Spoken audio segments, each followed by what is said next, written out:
What's up everyone, it's Derek Elliott here from Dirk.com, and today I've got a quick tutorial where we're just going to recreate this kind of trippy, abstract looking animation. This was something I really just stumbled into when I was doing some testing for a freelance project, not at all something I was actively trying to create, and that's kind of where cool things like this come from, just playing around in Blender. So smash that like button, don't watch this video, go play around in Blender.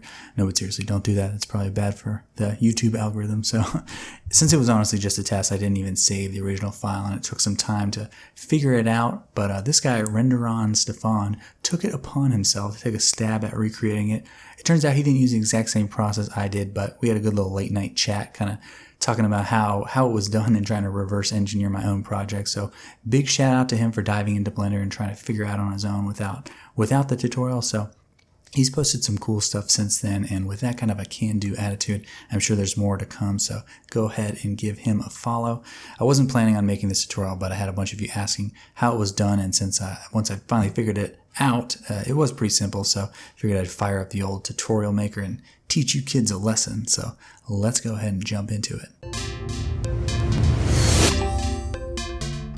Alrighty, so let's go ahead and make that. What I got here is a pretty basic Blender scene. We got our lamp, camera, cube. We're going to delete the cube, though we're going to kind of add it back. I'm going to press Shift A and add a mesh, and I'm going to add a round cube. Now hold on, a lot of you probably are not going to have the round cube option, and that's because if you go up to your Edit, Preferences, and you search for Extra Objects, there is this built-in add-on called Add Mesh Extra Objects, and basically what that's going to do is it's going to give you extra objects to add. So yeah, delete that. I'll show you one more time. Add Mesh Extra Objects. They're down here. We're going to add the round cube, and then before we click off of that, down here in this little drop down, we can increase this little arc value or divisions, whatever, to give it more to give it more faces there. So I'm just gonna kind of bounce that up to about 20, which my screencast keys is covering up there a little bit, but yeah, I think that looks pretty good. And basically what a round cube is, it's similar to like if with a regular cube, but if you subdivide it a bunch of times, it kind of looks like that. And then of course you have to apply it and then Shift-Alt-S to convert it to a sphere. Yeah, that's basically what a round cube is. Just, it kind of gives you a different edge flow than like a UV sphere or an icosphere would. But here I am trying to make a short tutorial, and I'm like, oh, no, I'm just talking about this darn sphere. So let's get past the sphere and move over here. That doesn't work because we're actually going to stay right here. Anyways, tab in edit mode, Alt and left click. That's Alt left click, just like that edge loop. And then I'm going to press X and delete the vertices there. And then I'm going to press L to delete that, to grab that whole bottom part and delete those vertices. So now we just have this kind of round cube shape. You could of course do this with a lot of different objects, but or a lot of different shapes, but I think you could. But we're going to do, we're just going to try to copy what I did basically. So yeah, explore on your own time. But here we're going to add in a wave modifier and press spacebar to play, and you can see it's jumping, it's waving, it's doing its thing. Assuming you follow the donut tutorial, I think there was a portion in there where you used that. Anyway, so it's going a little too fast for me. You guys know I like it nice and calm. So I'm just going to bring that speed down a little bit just while working. We'll play with these settings a little bit more, but yeah, that suits my style just a little bit better. Anyways, let's okay, so with the wave, we don't want this to be all one piece. We're going to want kind of like different individual pieces. So what I can do, if I go into edit mode now, and let's press 3 to go into my face select, and I try to grab one of these faces, you can see they're all tied together, but I want these all to be individual planes. So there is a modifier for this, but there's also just a command. So I'm going to press A to select everything, F3 is search, and we're going to be searching for edge split, which you can see I already had pulled up there. So edge split, do that with all of them selected, make sure they're selected. And now you can see we've got separate planes here. So so we basically have double geometry all over the place, which is going to be fine. But yeah, so with that done, if we press spacebar play and then we check this little normals option, you can see now not only is it applying the wave in the X and Y axis, but it's also kind of modifying the normal a little bit. So it's beginning to pull those faces apart. So that's starting to look a lot cooler, a lot closer to what we're going for. So let's press spacebar to pause that. Now we just need to give this some thickness. So I'm going to press A to select everything, and then press E and Z. It may automatically go in the Z axis, but Just get it to somewhere like something like that. I think it's pretty good. And now if we press spacebar, you can see we basically already have our whole effect done. So yeah, sorry if that was a letdown. You thought you were going to learn something wild and crazy, which this is very wild and crazy. But yeah, just a few steps there. We've already got our pretty basic things set up. Now is when you would want to start adjusting some of these things. So I'm just going to try to get this to kind of what I had. So turning the speed down obviously is going to be important for me. I'll bring that height down a little bit. I think I've got, I think I remember about the settings I used here. We're just going to, just kind of play with these values until you get the look you like. I think something like that looks pretty good for me. So I did actually turn up the size of my interface for the purposes of the tutorial. Somebody mentioned that it was kind of hard to read what I was doing. So my interface size is a little bit larger. So hopefully you can read that. Right now my speed is 0.01, the height is 0.4, the width is 0.23, and the narrowness is at the default value of 1.5. Now, had you made your cube bigger, those values might need to adjust, but yeah, just kind of slide them up, slide them down, see what works. Again, the most important thing, if you missed it earlier, was turning on that normals option is going to really make that effect happen. And this, like I said, I totally just stumbled upon this. I was trying to do something else, and then I was like, what's that normals button do? And I was like, oh my God, look what just happened. But yeah, so the other thing I'll mention is just when I was trying to figure out, like, reverse engineer how I did this, I had started with it in like a vertical orientation, and the wave modifier just was not working for me. So just make sure you're working kind of in a up and down fashion here. That's why we're starting with it going this way. But what we can do now is kind of rotate that. So I'm just going to go up here into my transform tools, and then we'll just rotate that forward 90 degrees, and then we can kind of spin it so it's more of like a diamond shape, so like 45 degrees. And then I'll also kind of give it a little bit of an angle there so that we're looking kind of straight on with it. So you can, of course, spin it any direction you like at this point. But yeah, we're just going to try to recreate kind of what I had done there. So the fastest way I like to get my camera into place is just to press a 0 with it selected, and then press Shift tilde, and then just kind of fly into place here. I'm using my W, A, S, and D keys, kind of like you would on a first-person shooter or something, and then you could scroll up and down to control the speed of that. So I think that's pretty good. Now, before I go much further, I'm going to go ahead and set this up into a square resolution, so we can just do like a, I don't know, 1500 by 1500, something like that would look good on Instagram land of the squares. Yeah, so let's set up our viewport a little bit, move on to some materials, and we'll just have a little tab down here where we've got our camera. So let's press 0 down in this area, and then I'm going to press N and T to hide my toolbars. Click this button, hide my overlays, and then we can switch this to a rendered view by pressing that little button right there. So now we have our Eevee rendered view here. You can see we can maybe move this camera in a little bit, maybe move it over a little bit. I think I want it to be looking straight ahead, so let's set that to 90, Z to 0, and then just kind of get that in frame a little bit better. Something like that, nice and centered. You could, of course, orient this kind of however you want, but I think that looks pretty good. So now let's do a little bit of lighting. We can actually go ahead and use this point lamp that kind of came with our scene, and maybe we move that just kind of behind it, just to give ourselves some nice kind of highlights. You can see what that's doing. Just giving it kind of a cool effect. And then I'll maybe add another lamp, and with this point lamp, let's maybe just make it a little bit bigger, so we get a little bit more. Kind of a little bit of a softer light. Anyways, let's press spacebar, stop that for a second, and add in an area light, which is all I did to light my scene. I just had these two lights here. Pressing R twice to kind of enter a free rotation mode. Maybe bump the power up on this a little bit. And yeah, now we just have a pretty simple little lighting scenario here, but enough to kind of see our objects. But where the real fun happens is going to be up here in the material. So let's go into a shader editor, change that top window to a shader editor, and then I'm going to add a new material to this object. So select that, and it's such a simple project, you don't really need to name it, but I think I'll name it Translu for translucent, which maybe I should have named it Subsurf, because I'm going to add Subsurface. So if you're not familiar with Subsurface, that's kind of the first step to creating any skin type material. Basically what it does is it allows light to begin bouncing around within the mesh. So not just what happens when it hits the surface, but what actually happens when it goes through it. So in the case of skin, light can obviously penetrate it, and that's why it looks a little bit like this. But one thing we can do to make this look even cooler, and maybe why I named this Translu, was in the material settings here, we can scroll way down and turn on subsurface translucency.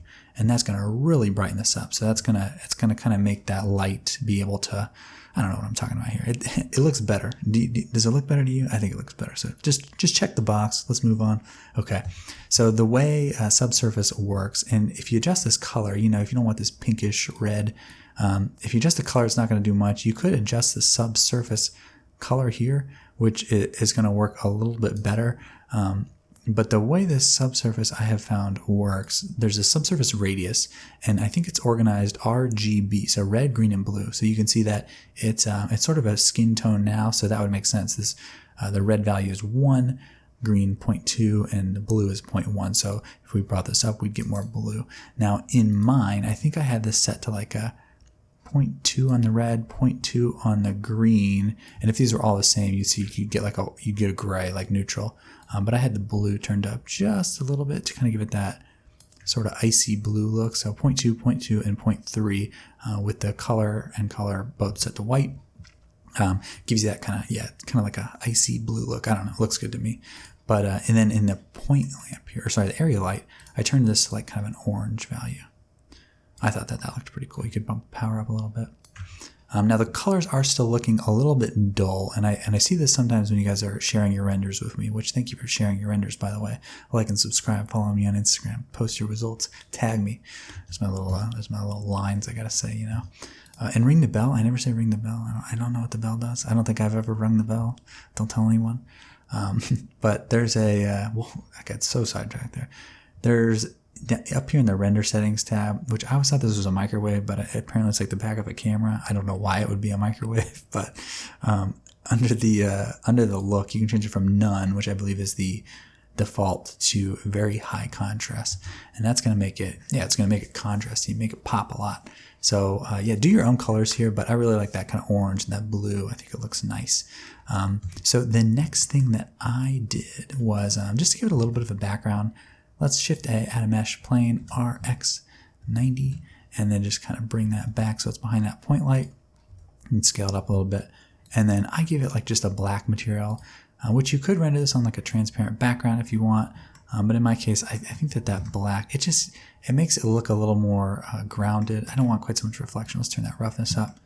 It kind of gives you a little bit of a gradient effect in the background. You know, you could see if you turn the strength up on this point lamp in the back, you just, you know, it's just a nice background, something like that. Oh, let's turn that back to, what was that, like 1200? That looked good.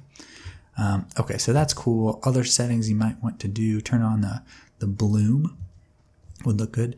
And if your computer isn't too slow, you could go into the subsurface scattering options, turn the samples up.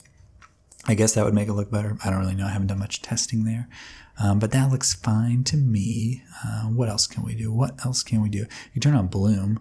Oh wait, I did that. I just did that. So if we brought the roughness down here a little bit, we'd start to get some more highlights, get a little more bloom action. But I think there's two more things I want to do. So first of which is that kind of outline effect. So a lot of times you would achieve something like that in Blender with the freestyle mode, which will kind of create like cartoon lines around your object. But in this case, I actually did it with a wireframe modifier. So just with that object selected, let's add a wireframe modifier. And that's basically going to, it's going to convert our object into like, wireframe. It's going to take the mesh and just, kind of put geometry around the wireframe, which looks pretty cool.